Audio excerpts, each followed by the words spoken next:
Mari angkat tanganmu sama-sama. Yesus memenangkanku.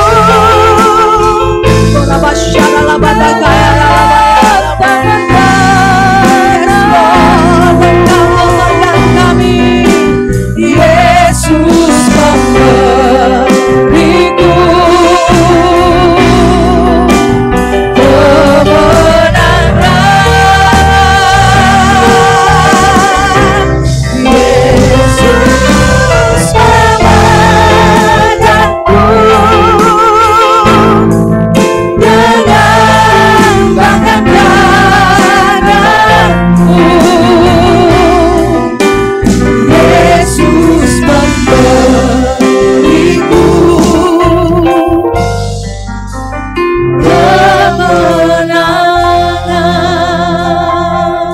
kemenangan. Yesus memenangkanku dengan bahkan darahmu. Yesus memberiku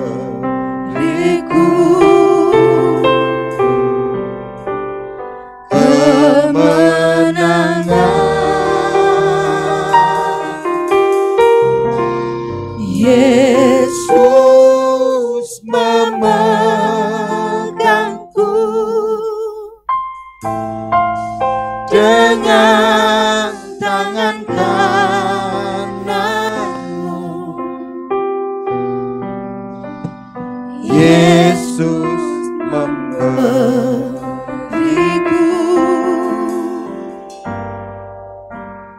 kemenangan.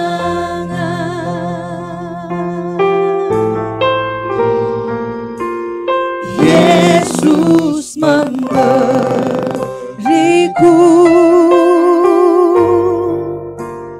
kemenangan. Mari terima kemenangan ini. Boleh sembah Tuhan. Haleluya. Yesus memberiku kemenangan.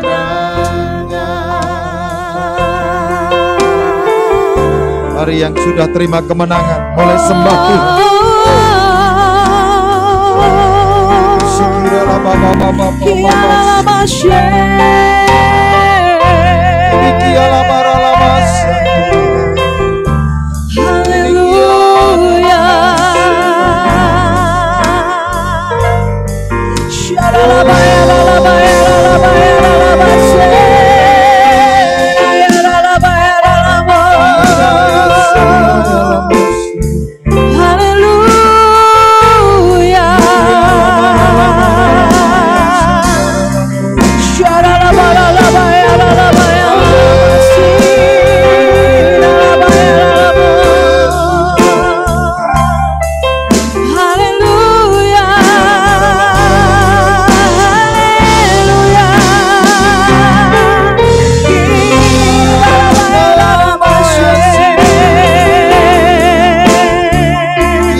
Kau ajaib, Haleluya. haleluya,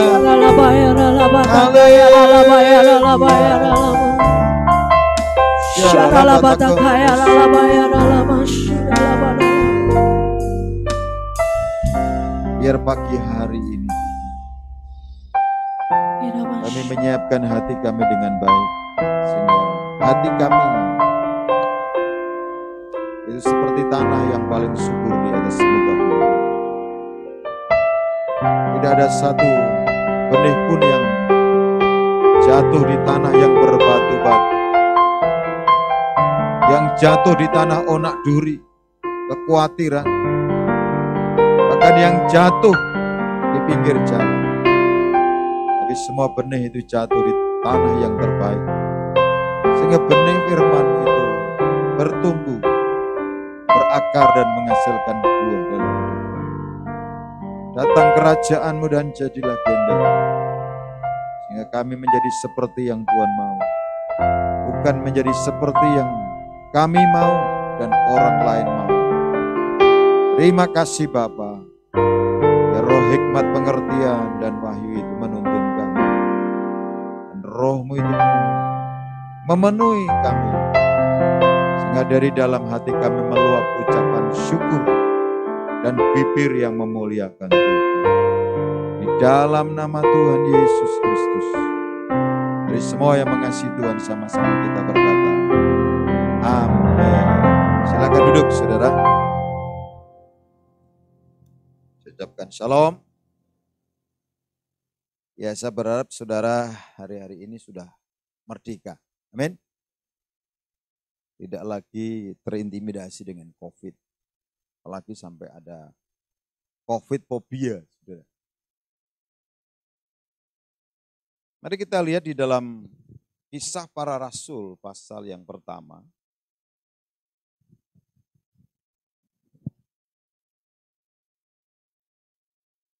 Kisah Para Rasul pasal yang pertama ayat yang ke-6.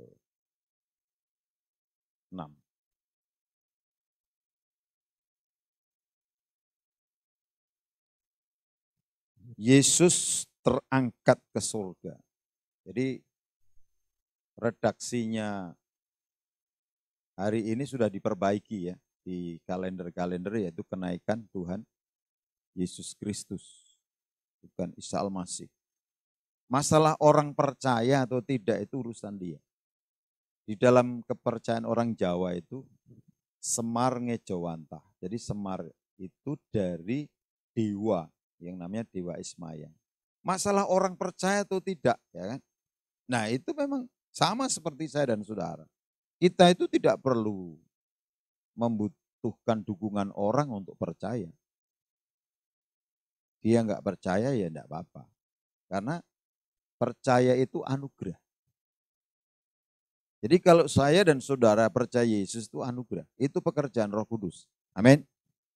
Jadi nggak perlu digoyang, saudara. Apa kata orang. Nah mari kita lihat dari ayat yang ke-6 sampai dengan 12. Maka bertanyalah mereka yang berkumpul di situ. Tuhan, maukah engkau pada masa ini memulihkan kerajaan bagi Israel? Jawabnya, engkau tidak perlu mengetahui masa dan waktu yang ditetapkan Bapa sendiri menurut kuasanya. Tetapi kamu akan menerima kuasa kalau Roh Kudus turun ke atas kamu, dan kamu akan menjadi saksiku di Yerusalem dan di seluruh Yudea dan Samaria dan sampai ke ujung bumi. Sesudah ia mengatakan demikian, terangkatlah ia disaksikan oleh mereka, dan awan menutupnya dari pandangan mereka. Ketika mereka sedang menatap ke langit, waktu ia naik itu, tiba-tiba berdiri dua orang yang berpakaian putih dekat mereka dan berkata kepada mereka, hai orang-orang Galilea, mengapakah kamu berdiri melihat ke langit? Yesus ini yang terangkat ke surga meninggalkan kamu, akan datang kembali dengan cara yang sama seperti kamu melihat dia naik ke surga. Maka kembalilah rasul-rasul itu ke Yerusalem dari bukit yang disebut Bukit Zaitun, yang hanya seperjalanan Sabat jauhnya. Bapak Ibu Saudara yang dikasihi Tuhan, sebelum Tuhan Yesus itu naik ke surga, dia meninggalkan mandat, dia menyampaikan mandat misi bagi murid-muridnya. Dan saya berharap saudara ini enggak lupa. Ya. Kalau saudara itu murid Tuhan Yesus. Karena manusia itu seringnya lupa. Apalagi kalau enggak punya duit. Ya, saudara. Apalagi karena takut itu lupa. Nah, mari kita perhatikan di sini. Mandatnya adalah apa? Misi. Dikatakan ayat 8 ini, kamu akan menjadi saksiku. Ini mandat misi. Saksi itu menyampaikan, menyatakan, mengatakan sesuatu yang didengar dan dilihat. Itu namanya saksi. Kasih tahu kiri kanan, jangan jadi saksi bisu. Gitu. Nah ini. Banyak orang pengennya jadi saksi bisu. Ya. Ada kan di pengadilan itu ada banyak saksi bisu. Makanya kita itu kalau ada kalau ngomongin orang, saudara, ada saksi bisu. Namanya apa? Cicak. Kita ngomong, makanya kan di Amsal dikatakan jangan mengutuki raja. Ada saksi bisu, yaitu cicak. Lah sekarang ini malah ada jejaknya, saudara. Jejak digital. Ada orang ngatain orang lain lewat media sosial. Oh sekarang kena. Jejak digitalnya jelas. Kemarin ada oskop ya. Oskop sih, ustadz. Ditolak masuk Singapura. Karena apa? Jejak digitalnya ada. Di situ. Makanya saudara, sepandai-pandai kucing berak saudara, ditutupi pasir, baunya tetap menyengat. Itu pakai ilmu kucing itu sekarang udah nggak bisa karena ada jejak digital. Karena menurutnya kucing itu kan dulu kan daji gurunya harimau, manggilnya paman gitu saudara. Tapi ada satu ilmu yang tidak dia kasih, yaitu ilmu apa? Memanjat. Sehingga harimau ngejar terus kucing kemanapun saja, supaya diajari ilmu memanjat. Yang bisa manjat itu kan harimau kumbang ya. Gitu. Dia nggak belajar dari kucing itu.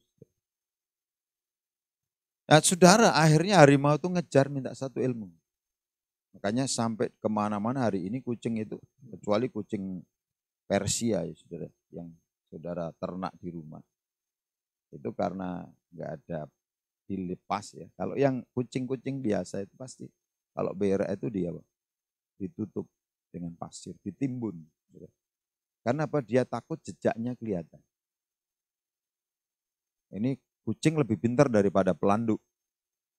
Pelanduk ini apa? Kepalanya sembunyi, pantatnya kelihatan. Saudara.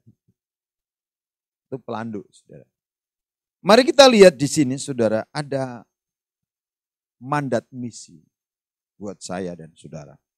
Dikatakan kamu akan menjadi saksiku di Yerusalem dan di seluruh Yudea. Dan saya pernah sampaikan bahwa di Yudea itu ada 10 kota. Dan Samaria dan sampai ke ujung bumi. Mandat itu dimulai dari Yerusalem, tempat yang terdekat. Saudara kita, keluarga kita. Ya.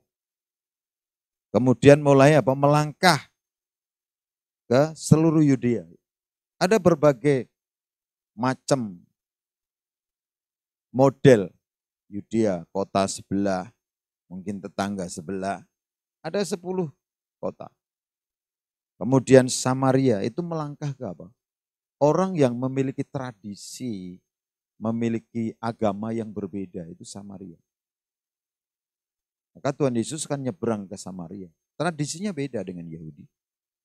Tradisinya Samaria itu Ebal dan Gerisim itu diwariskan turun-temurun. Agamawi, ya. Orang Samaria nyembahnya di Gunung Ebal. Nah, buat kuilnya di sana. Orang Yahudi di Yerusalem.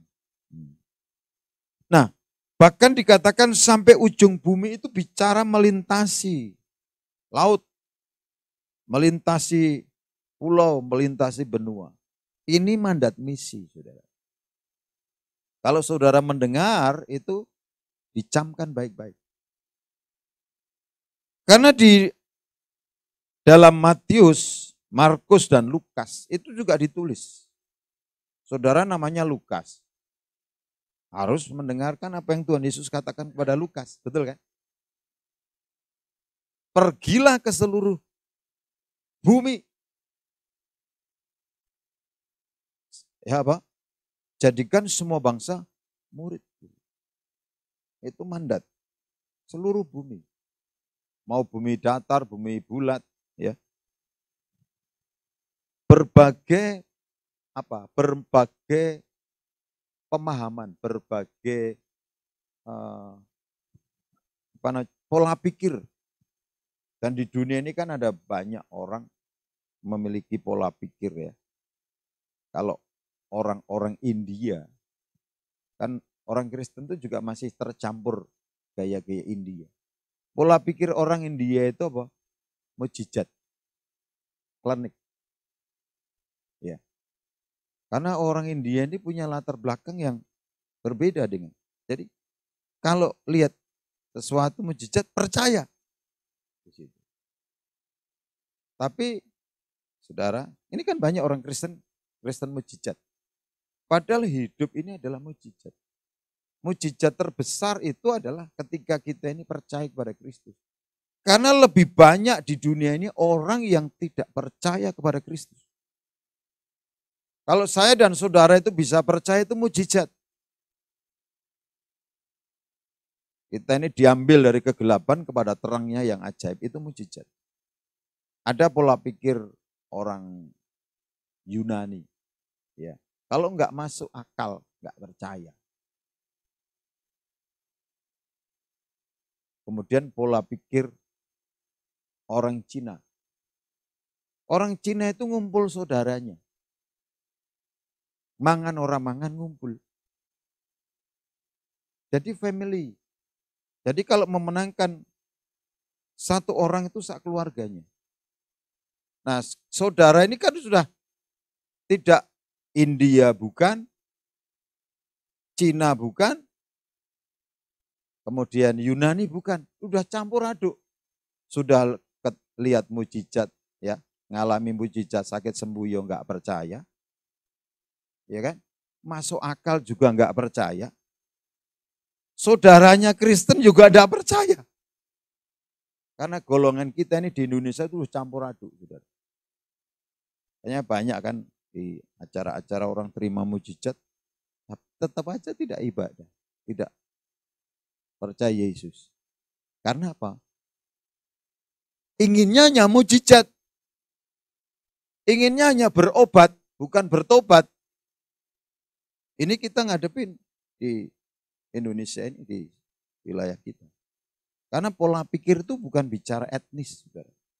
Kalau saya berkata India, Cina, Yunani itu bukan bicara etnis. Ini bicara cara berpikir. Makanya Roma 12 ayat 1 dan 2, ibadah itu akan mengubah pola pikir, cara berpikir. Sehingga apa? Kita ini tidak terkungkung, terjebak dengan kebenaran diri sendiri. Nah, mari kita lihat saudara, mandat misi itu buat saya dan saudara. Kalau saudara itu tidak melakukan mandatnya Tuhan Yesus, berarti saudara melanggar titahnya Tuhan Yesus. Mandat saya dan saudara itu menjadi saksi, menyampaikan kabar baik. Makanya selama 10 hari ke depan, saudara menanti-nantikan yang disebut kuasa. Aku kok tidak ada keinginan menjadi saksi, karena saudara nggak punya kuasa. Ya ini. Karena apa saudara? Orang yang akan meresponi mandat ini, misi, itu kalau menerima kuasa. Karena Tuhan Yesus berkata, tetapi kamu akan menerima kuasa kalau Roh Kudus turun ke atas.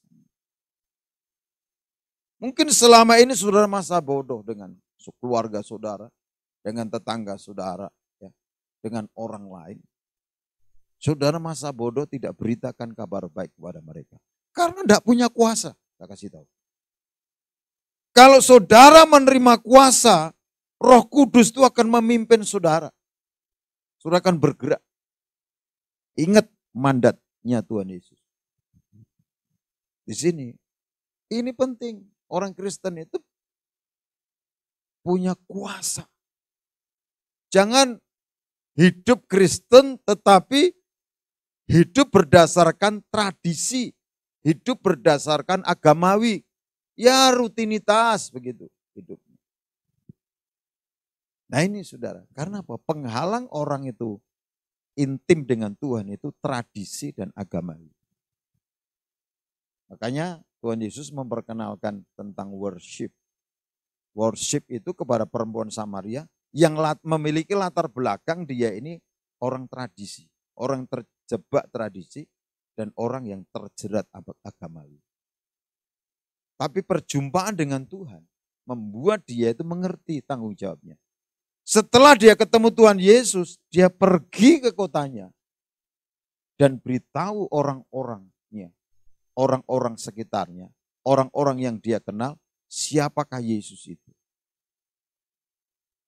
Pertanyaannya, apakah saudara sudah keluar dari ranah nyaman saudara dan memberitakan kepada mereka? Saudara bisa melalui media. Apa salahnya kalau rumah saudara itu ya muter lagu-lagu rohani? Itu hak saudara. Ya kan? Toko saudara, hak saudara. Saudara takut nanti pelanggan pergi, Pak. Ya saudara udah takut kok masalahnya. Selama hidup saudara itu dimanage dengan takut. Karena firman Tuhan berkata, barang siapa takut kehilangannya, dia akan kehilangan. Saudara takut kehilangan pelanggan, saudara akan kehilangan pelanggan. Karena saudara memulai dengan takut, saudara. Bukan memulai dengan percaya. Nah coba saudara berpikir seperti yang Tuhan mau, bukan seperti yang saudara mau. Saudara. Apa salahnya? Ya kan? Loh mereka saja sehari 5 kali menyuarakan pakai toa. Kok saudara takut? Itu rumah-rumah saudara. Itu tempat saudara sendiri. Lingkungan saudara mungkin berbeda, tapi otoritas ada di bawah saudara.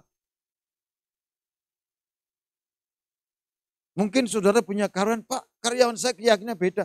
Loh, saudara kok diatur karyawan? Ini loh dipikir. Gitu. Nanti takut karyawan saya tersinggung cari karyawan lain. Nah mandat misi ini harus dikerjakan saudara. Kalau saudara ini mengaku orang Kristen yang sudah terima Roh Kudus. Karena ini dimungkinkan kalau saudara menerima kuasa. Dan kuasa itu kalau Roh Kudus turun atas saudara. Makanya 10 hari ke depan saudara mulai renungkan dan nantikan saudara. Namanya kepenuhan Roh Kudus. Gak usah datang ke sini di rumah saudara. Karena Roh Kudus itu sudah turun. Nanti kita waktunya sum-sum. Ya. Doa pagi. Saudara punya, yang nggak punya HP, nanti yang lain iuran, amin. Supaya bisa ikut Zoom. Jangan alasan lah. Orang berdalih itu enggak akan masuk surga, percaya. Jadi mulai bangun hidup kita. Karena sekarang media apa saja bisa membuat kita ini belajar.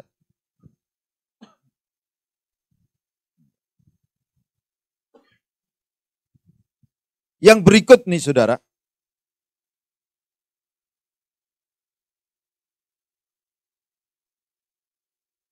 Kita melihat bahwa waktu Yesus terangkat ke surga itu ada saksinya.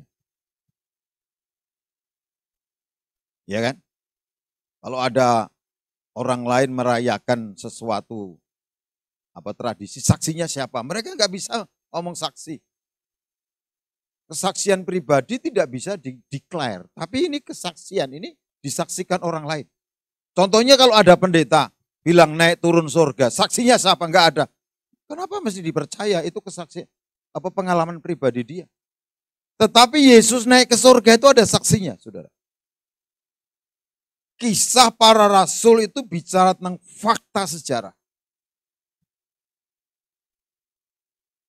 Fakta. Saudara. Makanya saudara, hidup itu kita bukan hanya berdasarkan roh. Percaya, tapi berdasarkan akal budi kita. Mari kita perhatikan ayat yang ke-9. Sesudah ia mengatakan demikian, terangkatlah ia apa? Disaksikan oleh mereka. Dalam kamus bahasa Indonesia, mereka itu artinya lebih dari satu. Ya. Di dalam hukum di Indonesia, saksi kalau lebih, ya, saksi itu sah bila 2 atau 3 orang. Sah. Sebuah fakta hukum itu sah kalau ada saksi 2-3 orang dan ada bukti. Saudara, kalau ini sebuah fakta hukum, kenapa saudara masih bisa digoyahkan oleh kata orang yang waktu itu, waktu peristiwa itu terjadi, tidak hidup zamannya? Ya kan? Yang ngomong kan orang-orang yang hidup baru 40 tahun, 50 tahun. Ini sebuah fakta. Dan fakta ini terpelihara sampai hari ini. Dan ini ditulis orang yang melihat, yang menjadi saksi. Karena mereka itu siapa ini saudara? Dan awan menutupnya dari pandangan mereka. Nah ini, mereka. Ini kalau kita lihat di ayat 13 itu, setelah mereka tiba di kota. Jadi mereka inilah orang-orang yang tadinya berada di mana? Menyaksikan Yesus naik ke surga. Yang pertama siapa? Petrus, Yohanes, Yakobus, Andreas, Filipus, Thomas, Bartolomeus, Matius, Yakobus bin Alfeus, Simon orang Zelot, Yudas bin Yakobus, bukan Yudas Iskariot. Dan dikatakan beberapa perempuan. Jadi beberapa itu kita nggak tahu jumlahnya. Serta Maria, kemudian ibu Yesus, dan dengan saudara-saudara Yesus. Saudara, menurut fakta hukum ini sah, saksinya lebih dari 2 orang. Bahkan masih ada lagi, siapa? 2 malaikat. Oh Tuhan itu juga sama, kirim malaikat 2 orang supaya menjadi saksi. Makanya kalau buat orang nggak percaya ngeyel, sudah urusan dengan malaikat. Amin. Di situ. Makanya pernah kan di dalam kisah ini, Herodes tampar malaikat. Ini karena dikatakan di sini begini, ayat yang ke-10 kan. Ketika mereka sedang menatap ke langit, waktu ia naik itu tiba-tiba berdirilah berapa? 2 orang malaikat ini. 2 orang yang berpakaian putih dekat mereka. 2 orang. Ini malaikat Tuhan. Kasih tahu kiri kanan, kayak gitu kok kamu masih kurang percaya. Orang ngandel gitu. Gini kok kurang percaya, dari mana? Nah, makanya saudara jangan diombang-ambingkan. Amin. Yesus ini Tuhan yang menjadi manusia. Dia naik ke surga. Pelayan manusia, karena apa? Dia sudah ngutus nabi-nabinya nggak berhasil semua. Pada dibunuh, Yeremia dibunuh semua. Elia ditolak. Tuhan datang sendiri. Sama seperti kalau saudara ini. Contoh nagih hutang, suruhan saudara. Gagal terus, saudara datang sendiri kan. Gagal lagi, bawa saksi, cari pengacara. notaris, pengacara, buat perjanjian supaya bisa dibalikkan menjadi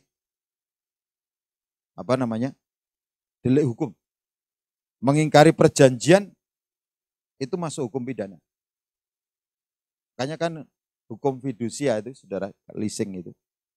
Kalau masih perdata nggak ada penjara, tapi begitu nanti ya berkali-kali berbelit terus, jadi bisa jadi pidana. Karena dulu saya ini kuliahnya arahnya ke sana, saudara. Bagaimana mengubah ya hukum perdata menjadi hukum pidana. Nah, mari kita lihat, saudara. Ini yang kedua tadi tentang saksi. Yang ketiga, saudara, ini bicara tentang fakta Bukit Zaitun. Dikatakan ayat yang ke-12, maka kembalilah rasul-rasul itu ke Yerusalem dari bukit yang bernama Bukit Zaitun yang hanya seperjalanan Sabat. Jauhnya dari Yerusalem. Nah, saudara, seperjalanan Sabat itu berapa? Orang Yahudi, kalau hari Sabat itu nggak boleh pergi lebih dari 2000 hasta atau 2000 langkah. Nah, ini. Kalau orang Kristen hari Sabat, hari Minggu yang kita khususkan, malah melancong ke kota-kota. Makanya saudara, hari-hari yang dikhususkan itu Sabat bagi Tuhan. Kayaknya pernah dulu ya, waktu terjadi Adam air atau apa itu yang kecebur di Selat Karimata tahun berapa? Orang tanya sama saya, itu melanggar hari Sabat, hari yang dikuduskan. Natalan itu kan hari yang dikhususkan buat orang Kristen. Malah dia ninggalin saudara-saudara melancong kemana. Nah udah, konsekuensi kayak gitu. Nah mari kita lihat di sini fakta tentang Bukit Zaitun. Jadi jauhnya ini seperjalanan Sabat, yaitu bagaimana orang Israel pada hari Sabat itu berjalan.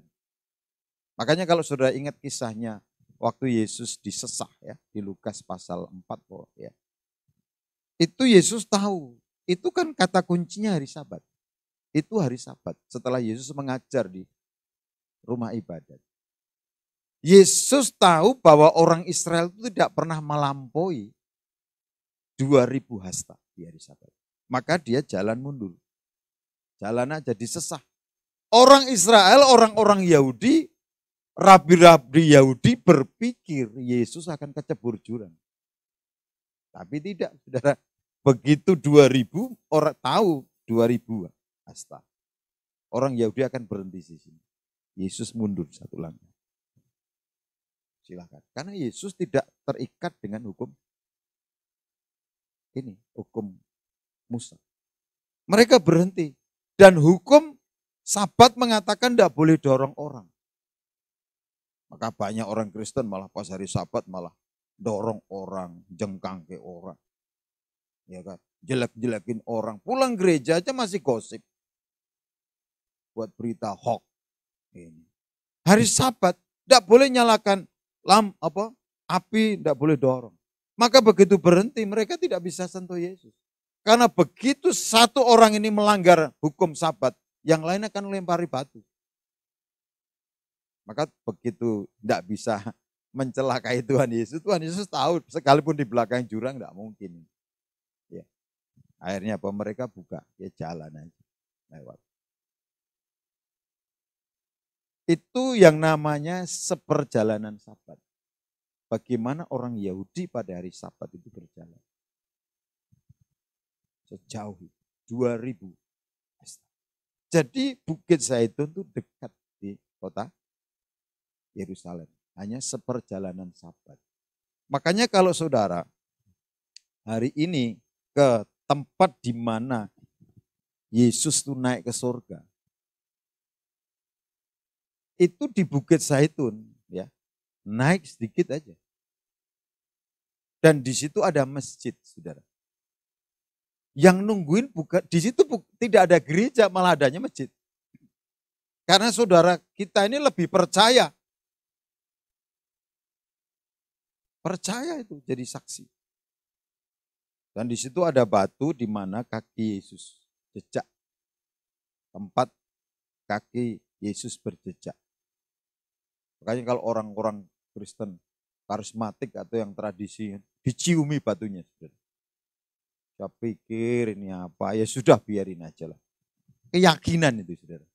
Diciumi batunya yang tempat berjejak. Padahal Yesus 2000 tahun lalu mungkin itu sudah karena apa, tai burung dan sebagainya.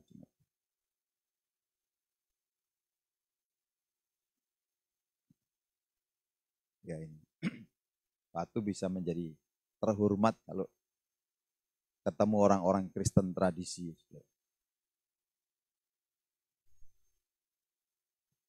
Nah ini saudara, mari kita lihat di sini. Bahwa itu menjadi tempat Bukit Zaitun, tempat Yesus berjejak naik ke surga ini. Saudara, itu menjadi saksi karena disitulah pernah dinubuatkan nanti itu akan terbelah. Kalau kita perhatikan di Yakobus, Yakobus, Zakaria ya. Mari kita lihat saudara, Zakaria pasal 4. 14, Zakaria 14 ayat yang ini pernah dinubuatkan. Saya bacakan buat saudara. Kemenangan terakhir Tuhan, ayat dari ayat 1. Tuhan menjadi raja di Yerusalem.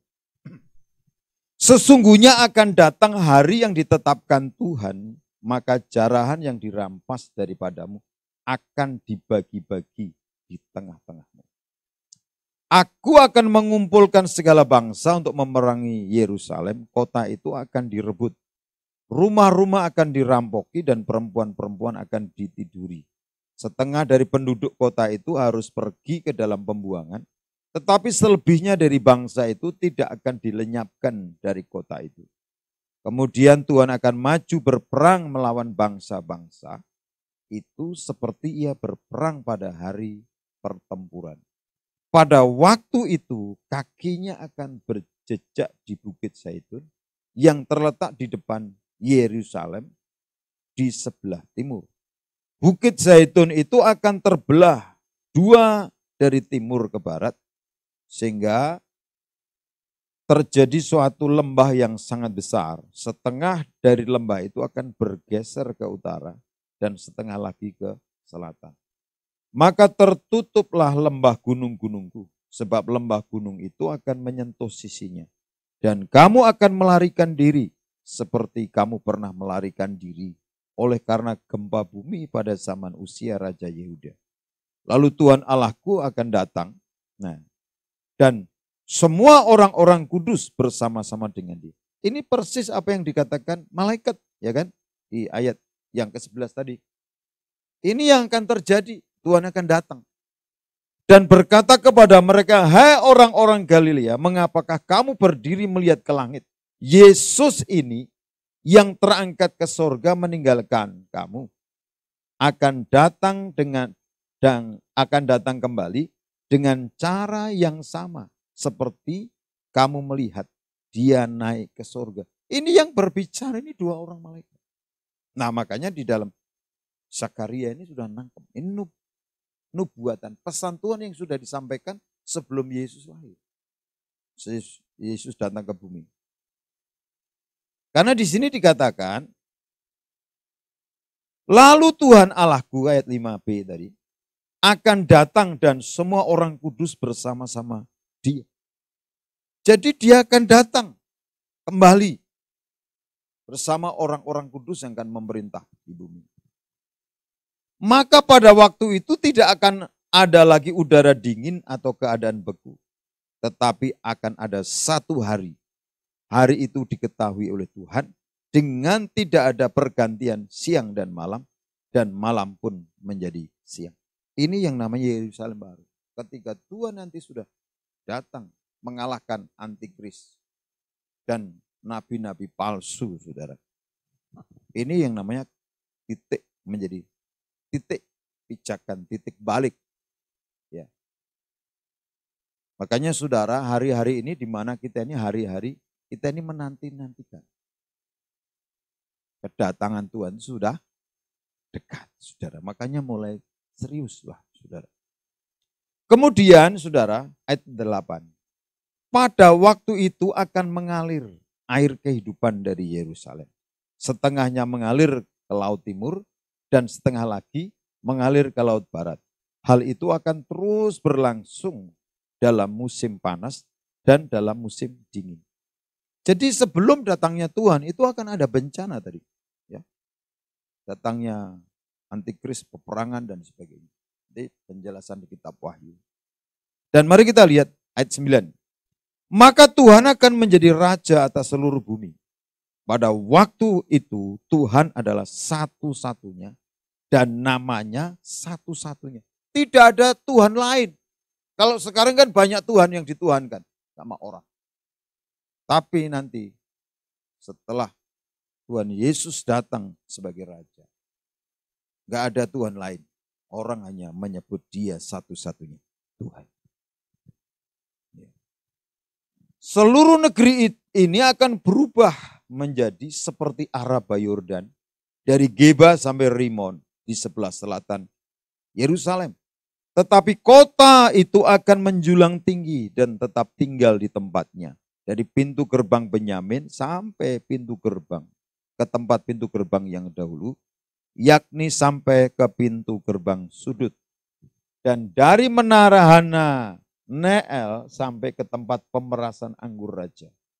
Orang akan menetap di dalamnya sebab penumpasan tidak ada lagi dan Yerusalem akan tetap aman. Ini saudara, ini yang akan terjadi. Ini sudah ditulis di Zakaria 14. Jadi saudara, mari kita belajar merespon setiap kebenaran ini dengan serius. Kenapa?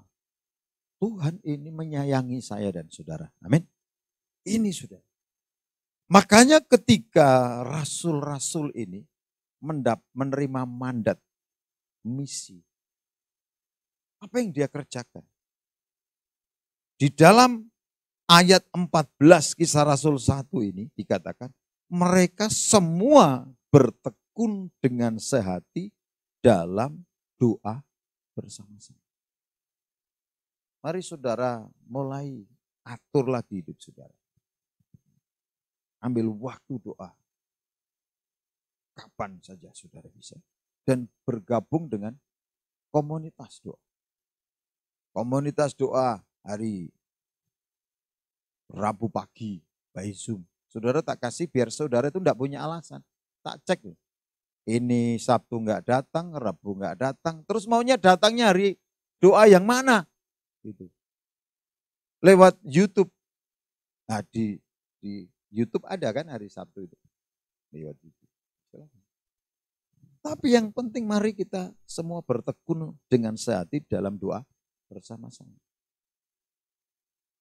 Jangan berdalih. Mau lewat YouTube bisa. Lewat Zoom bisa.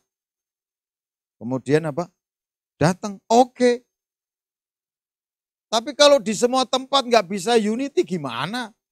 Berdoa sendiri gampang, tapi berdoa bersama-sama, saudara. Itu enggak mudah. Apalagi satu rumah. Enggak mudah. Ini yang harus kita lakukan ke depan. Misi itu selalu diawali dari seorang pendoa. Kalau saudara mau meresponi mandat misi yang Tuhan Yesus katakan itu, saudara harus bertekun di dalam doa. Baru nanti saudara punya kekuatan, punya kuasa untuk bergerak. Kekuatan itu datang dari Tuhan. Saya kan pernah sampaikan. Ya. Kekuatan itu dari Tuhan. Kalau saudara menjauh dari Tuhan, saudara kekuatannya mesti menurun. Saudara. Pasti menurun. Kekuatan itu dari Tuhan. Manusia itu kalau hidup mengandalkan kekuatan diri, makin lama makin menurun. Tapi kalau kita ini di dalam Tuhan, Tuhan janji, kamu akan naik, naik dan tidak pernah.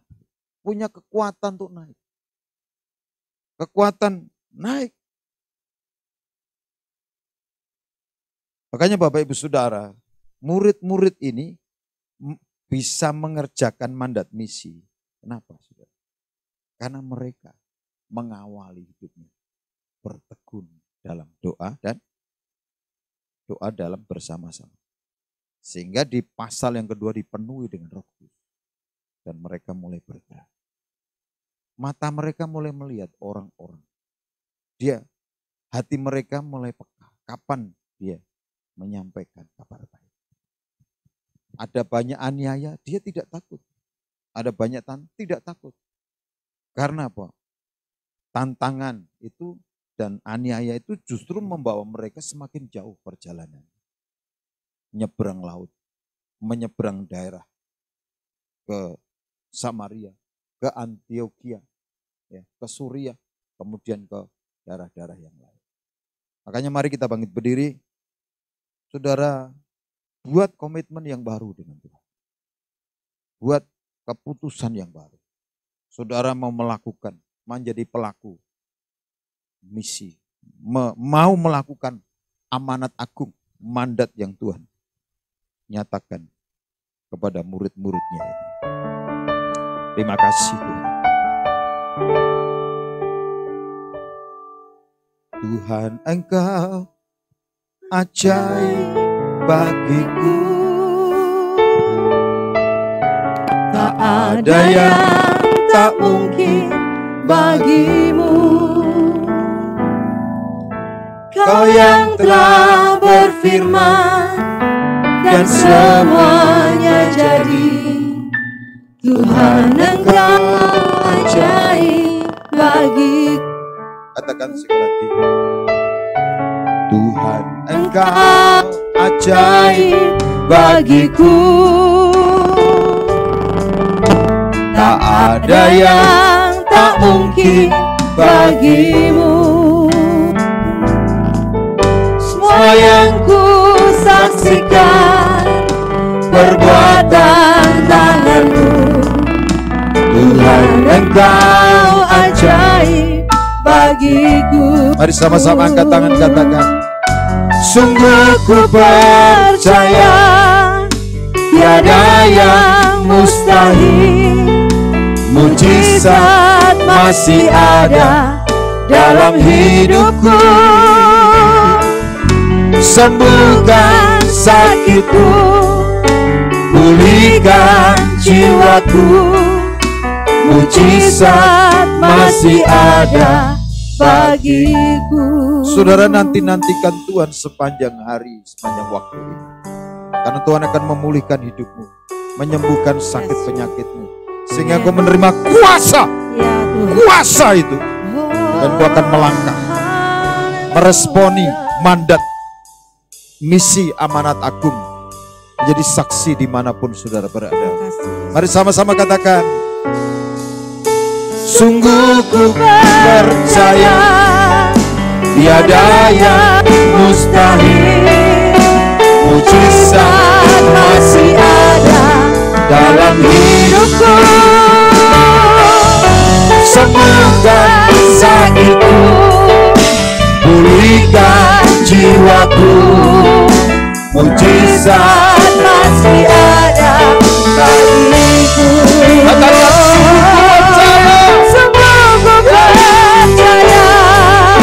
Tiada yang mustahil.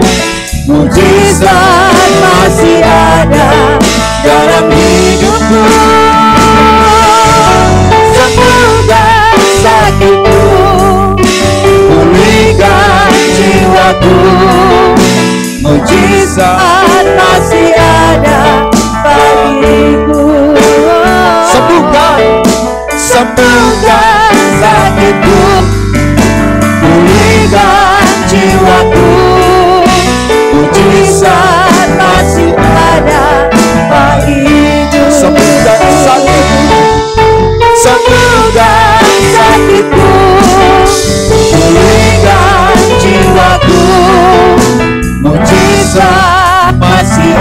ada bagiku. Mari sembah Tuhan.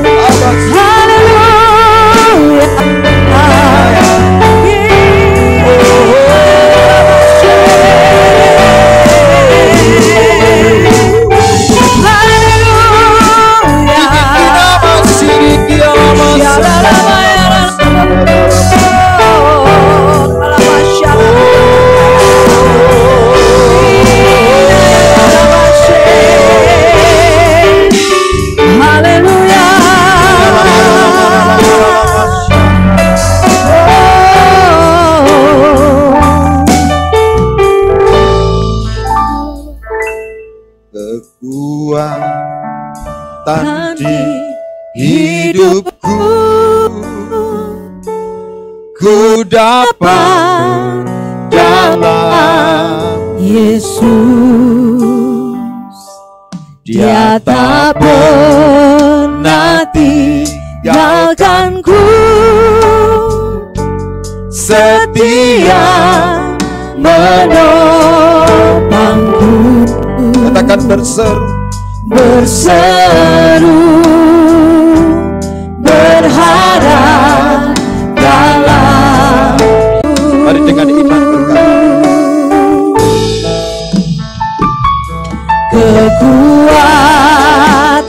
di hidupku, ku dapat dalam Yesus. Dia tak pernah tinggalkanku, setia menopangku. berseru, Berseru, berharap dalam Yesus. Ajaib Tuhan, penuh kuasa, sanggup pulihkan keadaanku. Dalam tanganmu seluruh hidupku, tak akan goyang selamanya. Ajaib Tuhan, penuh kuasa, sanggup pulihkan keadaanku. Dalam tanganmu seluruh hidupku, tak akan goyang selamanya. Tak akan goyang selamanya. Tak akan goyang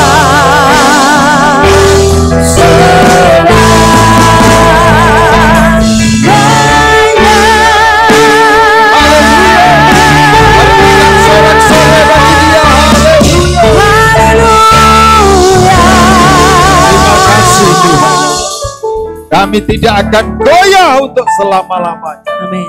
Dan kami percaya matamu sedang tertuju kepada kami dan hendak mencurahkan kekuatan. Maka terus kami nanti-nantikan Tuhan. Terima kasih Tuhan, terima kasih.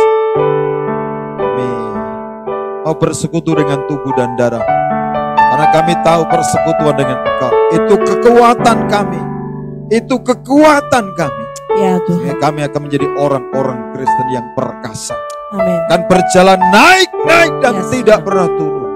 Maka Tuhan layakkan kuduskan kami, layakkan dan berkati setiap kami, juga berkati anggur dan roti ini, sehingga kami ketika kami makan dan minum, kami boleh menikmati persekutuan dengan Yes. Tuhan. Kami bersekutu dengan kematian-Mu, kebangkitan-Mu, dan kehidupan-Mu, sehingga hidup kami tidak menjadi sama lagi seperti hari-hari yang pernah kami lalui, tapi kami menjadi orang-orang yang takut akan Tuhan, orang-orang yang memiliki kekuatan untuk menyelesaikan panggilan dalam hidup kami. Di dalam nama Tuhan Yesus Kristus. Mari kita semua berkata, amin. Saudara tetap bangkit berdiri, kita persiapkan perjamuan kita.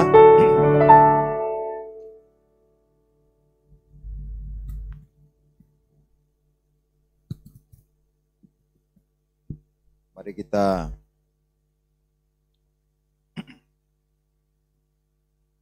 baca firman Tuhan yang kita terima secara khusus sebelum kita angkat tinggi di atas kepala kita.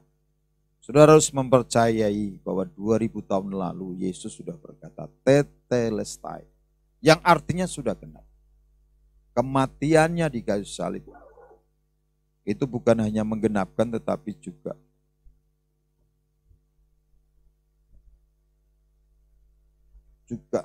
meneguhkan setiap perjanjiannya kepada Abraham, Ishak dan Israel dalam hidup saya dan saudara.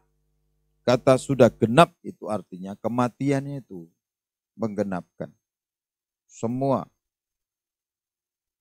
bentuk tuntutan, hukum dosa untuk keturunan, sakit penyakit, kegagalan dan kemiskinan kita. Dia rela jadi miskin supaya oleh kekayaannya kita menjadi kaya di dalam Dia. Kata tetelestai artinya setiap darah itu menjadi meterai perjanjian. Darah yang dicurahkan supaya semua perjanjian berkat itu genap. Bukan hanya bagi kita, tapi anak-anak kita, bahkan generasi-generasi yang kita lahirkan. Maka saudara mari kita baca sama-sama 1, 2, 3. Sebab barang siapa berseru kepada nama Tuhan akan diselamatkan. Mari kita angkat tinggi firman Tuhan di atas kepala kita. Kami percaya firman-Mu itu pelita bagi kaki dan terang bagi jalan kami. Saudara dengarkan firman Tuhan, sebab apa yang telah kuteruskan kepadamu telah kuterima dari Tuhan, yaitu bahwa Tuhan Yesus pada malam waktu Ia diserahkan mengambil roti dan sesudah itu Ia mengucap syukur atasnya.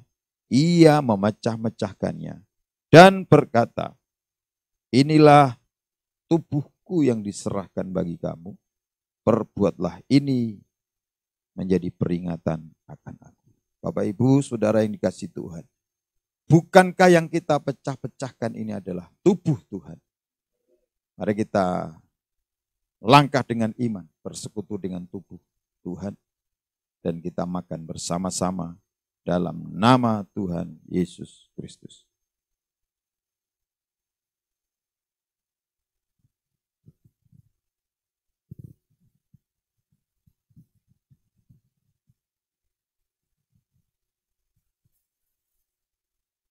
Mari kita angkat cawan tinggi di atas kepala kita. Karena ini langkah iman kita untuk kita bersekutu dengan tubuh dan darah Tuhan. Sehingga apa yang menjadi kerinduan dan impian Tuhan dalam hidup kita itu digenapinya sempurna dan segera. Dengarkan firman Tuhan. Demikian juga Ia mengambil cawan sesudah makan. Lalu berkata, cawan ini adalah perjanjian baru yang dimeteraikan oleh darahku. Perbuatlah ini setiap kali kamu meminumnya menjadi peringatan akan aku. Sebab setiap kali kamu makan roti ini dan minum cawan ini, kamu memberitakan kematian Tuhan sampai Ia datang. Bapak, Ibu, Saudara yang dikasihi Tuhan. Bukankah cawan yang atasnya kita ucapkan syukur ini adalah cawan perjanjian baru yang dimeteraikan dengan darah Tuhan? Mari kita bersekutu dengan darah Tuhan. Kita minum bersama-sama dalam nama Tuhan Yesus Kristus. Mari kita mengucap syukur untuk apa yang Tuhan sudah selesaikan bagi saya dan saudara. Kata tetelestai itu, kami mempercayai itu digenapi dalam hidup kami. Kau menyelesaikan bagi kami dan Kau menggenapkan bagi kami Tuhan. Darah yang Kau curahkan itu menjadi peterai perjanjian. Sehingga kami terima dengan iman. Amin. Semua janji berkat, kesembuhan, pemulihan, kemerdekaan. Dan berkat-berkat yang dicurahkan dalam hidup kami. Terima kasih. Oh, mari sembah Tuhan. Oh, kasih Tuhan.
musik dikira bakas.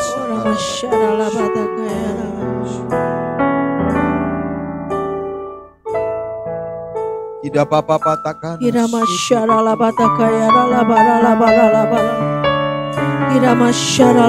Mari tanggalkan semua beban-beban, serahkan kepada Tuhan.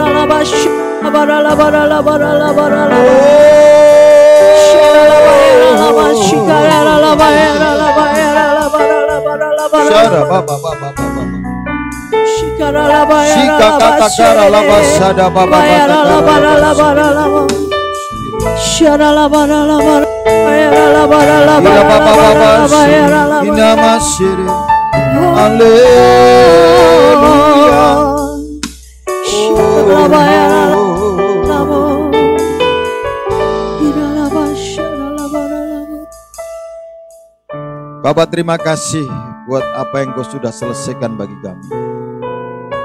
Terima kasih apa yang Engkau sudah kerjakan buat kami. Kami jadi orang-orang, mau menjadi orang-orang Kristen yang percaya akan kedatangan-Mu yang kedua sudah dekat. Kami mau menanti-nantikan. Karena seperti yang Tuhan janjikan, orang-orang yang menanti-nantikan Tuhan, dia akan mendapatkan kekuatan yang baru. Amin. Seperti Raja Wali yang naik terbang tinggi mengatasi segala badai. Dan kami percaya perjalanan kami masih panjang, maka kami perlu kekuatan yang baru ini. Terus kami mengandalkan Tuhan. Situasi apapun, keadaan apapun, kami percaya kalau Tuhan beserta dengan kami, siapakah lawan kami? Kami tidak akan goyah untuk selama-lamanya. Terima kasih Tuhan. Kami responi akan panggilan untuk menjadi berkat, untuk menjadi saksi kepada semua orang, bahkan kepada bangsa-bangsa. Sebelum kami menyelesaikan setiap tugas dan panggilan kami mau kembali ke tempat kami masing-masing dan kepada aktivitas kami.